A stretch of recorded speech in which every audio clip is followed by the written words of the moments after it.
Hello and welcome to Quack News Channel, YouTube channel. We provide updates on the latest, most relevant news around the clock. Here is today's coverage.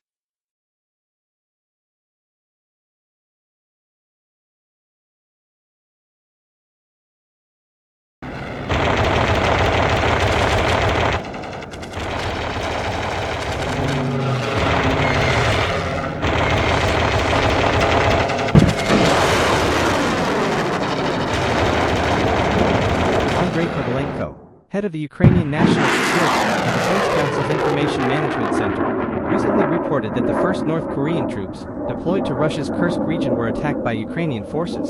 Kovalenko offered no further details on the engagement or North Korean losses. Both Russia and North Korea have remained silent regarding this information. Meanwhile, Ukraine's Defense Intelligence Agency stated that over 7,000 North Korean troops were transferred from Russia's coast to areas near the Ukrainian border. Last week, it was claimed North Korean troops reached the front line with assistance from 28 Russian Aerospace Force transport aircraft. Ukraine's intelligence also reported that Moscow provided North Korean troops with Russian weapons, including 60mm mortars, AEK-1 rifles, anti-tank missiles, and night vision devices.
U.S. Secretary of State, Antony Blinken, confirmed that approximately 8,000 North Korean soldiers were deployed to Russia's Kursk region to join the conflict against Ukraine. Ukrainian President Volodymyr Zelensky warned that if given long-range Western arms, Ukraine could target any Russian base in North Korea. Ukraine estimates that Russia is preparing to deploy an additional 12,000 North Korean soldiers, including special forces, to its military plans in Ukraine.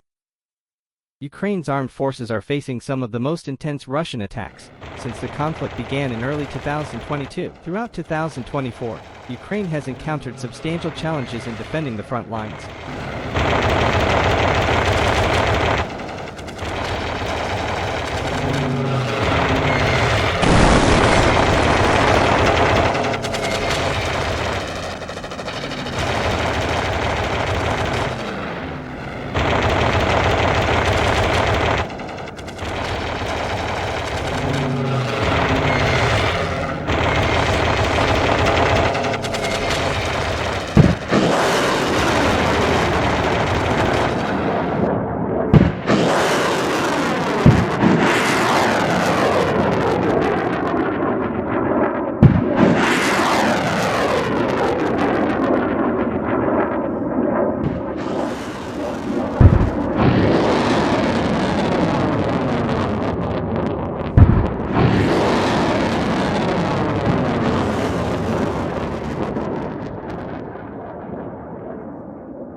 Russia continuously assaults. General Oleksandr Syrsky, Ukraine's commander of armed forces, described the battlefield as highly difficult after meeting with Ukrainian armed forces representatives. He added that persistent Russian offensives are stretching Ukraine's resources and creating a sense of pessimism within Ukraine and the United States as Zelensky works to steer the country through a third winter of conflict with Russia. Meanwhile, The New York Times reported that Russian forces in the Kursk region reclaimed a significant portion of territory formerly under Ukrainian control, intensifying pressure on Ukraine. Russia's offensive in eastern and southern Donetsk is aimed at the logistics hub of Pokrovsk, a key area that, if captured, would advance Moscow's goal of controlling the entire Donbas region. According to Ukrainian senior analyst Simon Schlegel at the International Crisis Group, Russia's momentum is outpacing early 2023 levels.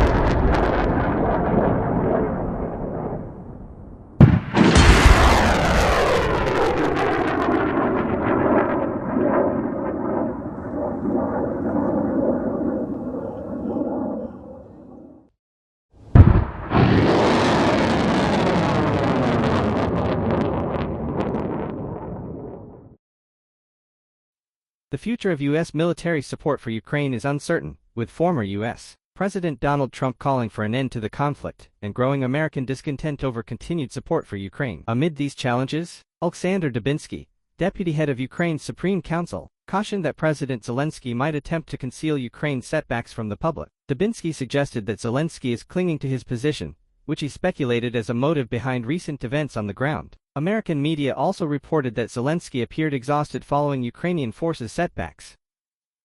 Russian forces have also launched large-scale missile and drone attacks on numerous Ukrainian targets, deploying a ballistic Iskander missile from Rostov and using 80 drones launched from Bryansk and Moscow regions. According to Ukrainian authorities, Russia's offensive was repelled with the coordination of Ukraine's air defense forces and electronic warfare units, resulting in the downing of 50 drones by 8:30 a.m. Kyiv time. Additionally, a previous October assault involved 135 Russian drones, of which Ukraine's air defenses successfully targeted 80 in Odessa, Sumy, Kyiv, and other regions.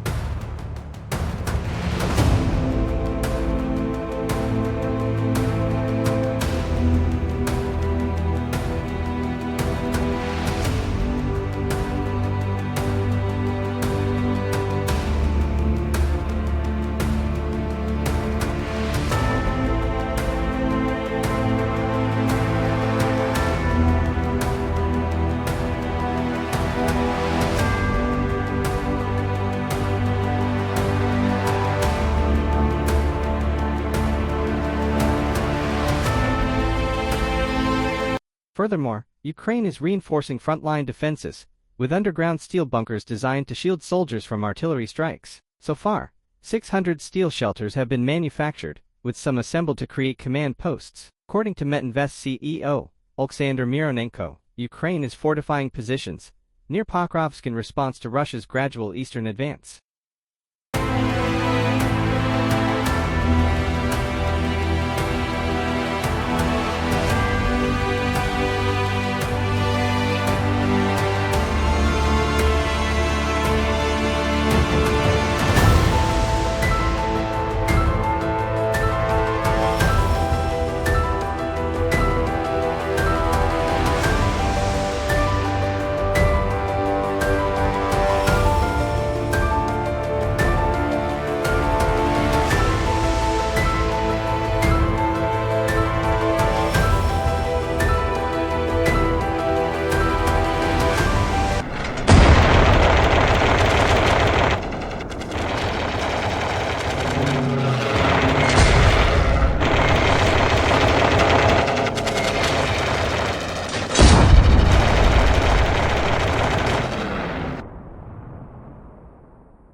In a recent development, Russia announced the advancement of its artillery capabilities, including precision-guided munitions for its Tu-4 self-propelled guns, extending their firing range to 30 kilometers.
What do you think about this issue? Please leave a comment below for everyone to know and discuss. Goodbye and see you again.